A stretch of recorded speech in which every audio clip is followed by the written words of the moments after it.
Jessica Brevort, and this is Kitchen Table Productions, a show dedicated to living the good life with low-carb eating. Now, the holidays are a particularly difficult time for us low-carbers.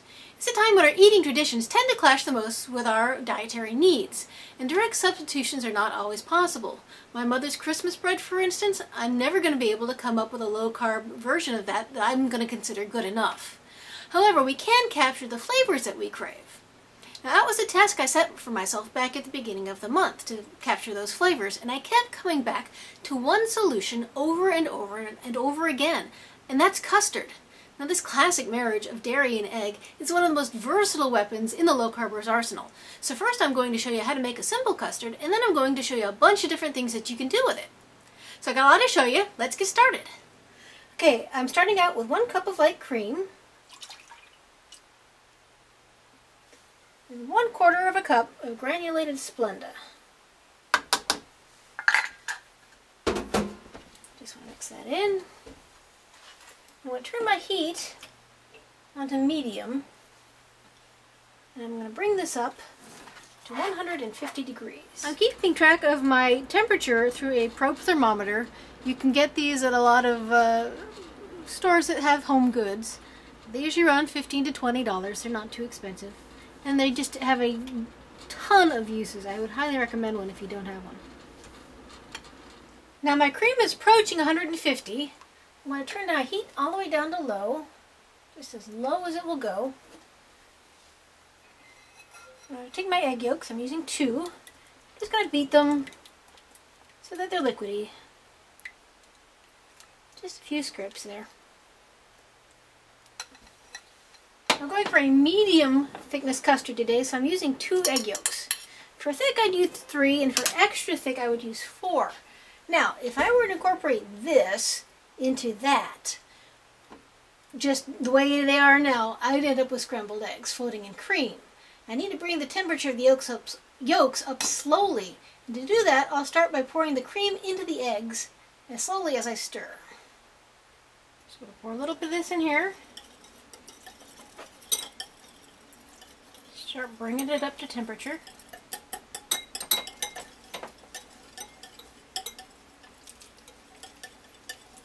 There we go. This is called tempering.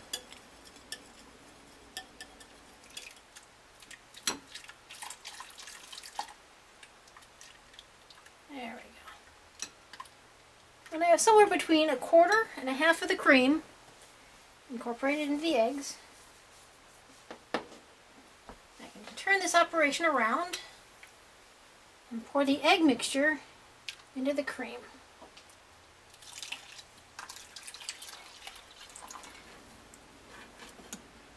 Now that the eggs are back in here, you want to scrape this constantly over the lowest heat you can get.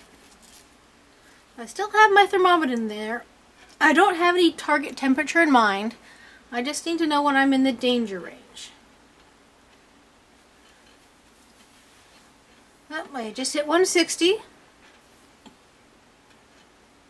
That's enough to kill any salmonella that might be involved in the egg. But it also means I'm in the danger range.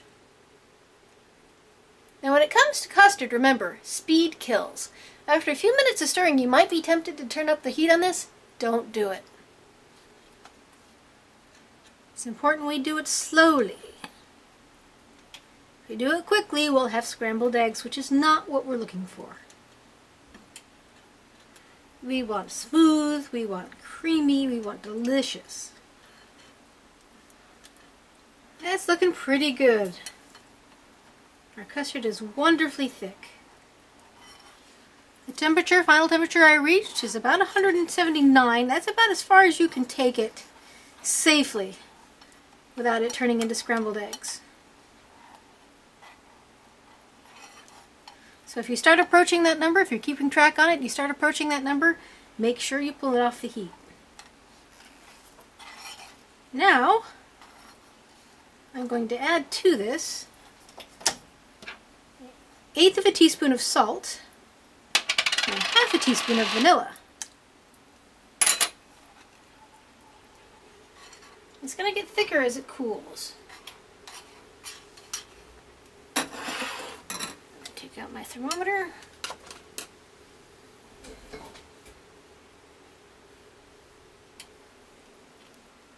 It's always a good idea to run your custard through a sieve, just so that you can ensure a nice, even consistency. This will remove any lumps of egg, especially the whites that might have snuck in there, despite all your best efforts. Now for the fun part. What can we do with this custard? Just about anything. Okay, for a standard vanilla custard, just add a half a teaspoon of vanilla. I like this spooned over berries. Peppermint? Yep, we can do peppermint too. Now peppermint extracts vary widely, so you'll want to start off with a quarter of a teaspoon of peppermint extract, then taste it, and you can adjust that upwards if you need to. Rice and bread pudding, we can do that too. Just add in a half a teaspoon of cinnamon and a few raisins. Now raisins are high in carb. They're about 1 carb per every 3. I like to quarter my raisins to make them go farther. However many you use, just make sure you count the carbs.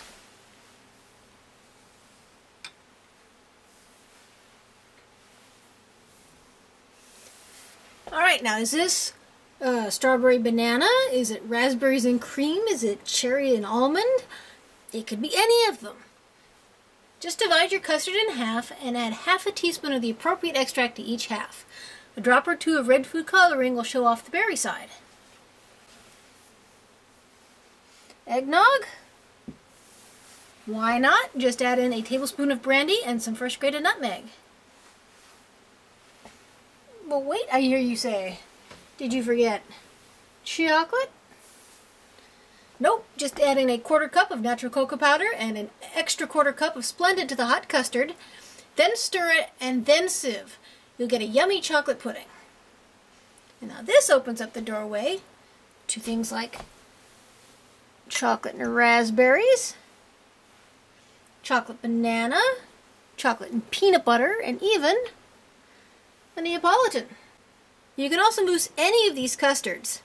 Simply whip up a half a cup of heavy cream with about 2 tablespoons of Splenda and then fold it in. You can capture just about any flavor you want with custard. Heck, with a half a teaspoon of cardamom and a half a teaspoon of lemon juice, I can capture the flavor of my mother's Christmas bread. Okay, no matter how you've flavored your custard, you're probably going to want to cool it off. When you chill it, make sure you put a piece of plastic wrap right down over the top of your custard. This will keep a skin from forming on top of the custard. We hope we've inspired you to try your hand at custard making. As you can see, there are many options available for flavors. For this recipe and for many others, you can visit our website, kitchentableproductions.net. My name is Jessica Bevort, and this has been Kitchen Table Productions.